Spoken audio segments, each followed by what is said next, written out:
ಚಾಣಕ್ಯ ನೀತಿಯಲ್ಲಿ ನೀವು ಏನು ಮಾಡಬೇಕು, ಏನು ಮಾಡಬಾರದು ಅನ್ನೋದನ್ನು, ಜೊತೆಗೆ ಯಾವ ಮನೆಯಲ್ಲಿರೋದು ನಿಮ್ಮ ಜೀವನಕ್ಕೆ ಉತ್ತಮವಾಗಿರುತ್ತೆ, ಯಾವ ಸ್ಥಳದಲ್ಲಿ ಇರಬಾರದು ಅನ್ನೋದನ್ನು ಹೇಳುತ್ತಾರೆ. ಅವುಗಳ ಬಗ್ಗೆ ತಿಳಿಯೋಣ. ಆಚಾರ್ಯ ಚಾಣಕ್ಯನ ಪ್ರಕಾರ, ಕೆಲವು ಮನೆಗಳಲ್ಲಿ ಎಂದಿಗೂ ಸಂತೋಷವಿರೋದಿಲ್ಲ ಮತ್ತು ಇದಕ್ಕೆ ಕಾರಣ ಅದರಲ್ಲಿ ವಾಸಿಸುವ ಜನರ ಕಾರ್ಯಗಳು. ಅವರ ಕೆಲವು ಅಭ್ಯಾಸಗಳು ಇಡೀ ಕುಟುಂಬದ ಮೇಲೆ ಪರಿಣಾಮ ಬೀರುತ್ತವೆ. ಯಾವ ಮನೆಯಲ್ಲಿನ ಜನರ ಜೇಬು ಯಾವಾಗಲೂ ಖಾಲಿಯಾಗಿರುತ್ತದೆ ಅಂಥವರ ಮನೆಯಲ್ಲಿ ಯಾವಾಗಲೂ ಜನರು ಸಮಸ್ಯೆಗಳನ್ನು ಎದುರಿಸುತ್ತಲೇ ಇರುತ್ತಾರೆ ಎಂದು ಚಾಣಕ್ಯ ಹೇಳಿದ್ದಾರೆ. ಚಾಣಕ್ಯನ ಅನುಸಾರ, ಯಾವ ಮನೆಯಲ್ಲಿ ಜನರು ತುಂಬಾ ಆಲಸಿಗಳಾಗಿರುತ್ತಾರೋ ಅಂತಹ ಮನೆಯಲ್ಲಿ ಸಹ ಜನರು ಇರಬಾರದು ಎಂದು ಹೇಳುತ್ತಾರೆ. ಇಂತಹ ಜನರು ತಮ್ಮ ಆಲಸ್ಯದಿಂದಾಗಿ ಒಳ್ಳೆಯ ಅವಕಾಶವನ್ನು ಸಹ ಕಳೆದುಕೊಳ್ಳುತ್ತಾರೆ.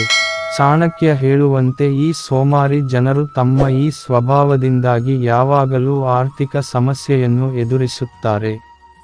ಇದರಿಂದ ಅವರು ಹೆಚ್ಚು ಸಾಲಗಾರರಾಗಿ ಉಳಿಯುವ ಸಾಧ್ಯತೆ ಇದೆ. ಯಾವ ಮನುಷ್ಯನು ಕೂಡ ಸೋಮಾರಿಯಾಗಿರಬಾರದು. ಸೋಮಾರಿಯಾದ ಮನುಷ್ಯನು ಯಶಸ್ಸು ಗಳಿಸೋಕೆ ಸಾಧ್ಯವಾಗೋದಿಲ್ಲ. ಯಾರು ಕಠಿಣ ಪರಿಶ್ರಮ ಪಡುತ್ತಾರೋ ಅವರು ಮಾತ್ರ ಯಶಸ್ಸು ಪಡೆಯೋಕೆ ಸಾಧ್ಯವಾಗುತ್ತೆ. ಇನ್ನು ಯಾವ ಮನೆಯಲ್ಲಿ ಜನರು ಬೆಳಗ್ಗೆ ತಡವಾಗಿ ಏಳುವ ಅಭ್ಯಾಸ ಹೊಂದಿದ್ದಾರೋ ಅಂತಹ ಮನೆಯಲ್ಲಿ ಯಾವಾಗಲೂ ಸಮಸ್ಯೆಗಳು ಇರುತ್ತವೆ ಎಂದು ಹೇಳಲಾಗುತ್ತದೆ. ಯಾವ ಮನೆಯಲ್ಲಿ ಜನರು ಸೂರ್ಯ ಉದಯಿಸಿದ ಎಷ್ಟೋ ಹೊತ್ತಿನ ನಂತರ ಎದ್ದೇಳುತ್ತಾರೆ, ಅಲ್ಲಿ ಲಕ್ಷ್ಮಿ ಕೋಪಗೊಳ್ಳುತ್ತಾಳೆ. ಇನ್ನು ಯಾವ ಮನೆಯಲ್ಲಿ ಮಹಿಳೆಯರಿಗೆ ಅವಮಾನ ಮಾಡಲಾಗುತ್ತದೆಯೋ ಅಂತಹ ಮನೆಯಲ್ಲೂ ಸಹ ಜನರು ಸಂತೋಷದಿಂದ ಇರೋದಕ್ಕೆ ಸಾಧ್ಯವಿಲ್ಲ. ಹೆಣ್ಣು ಮಕ್ಕಳಿಗೆ ಅಗೌರವ, ಅವಮಾನ ಮಾಡುವ ಮನೆಯಲ್ಲಿ ಯಾವತ್ತೂ ಹಣ ಉಳಿಯೋದಿಲ್ಲ ಎನ್ನಲಾಗುವುದು.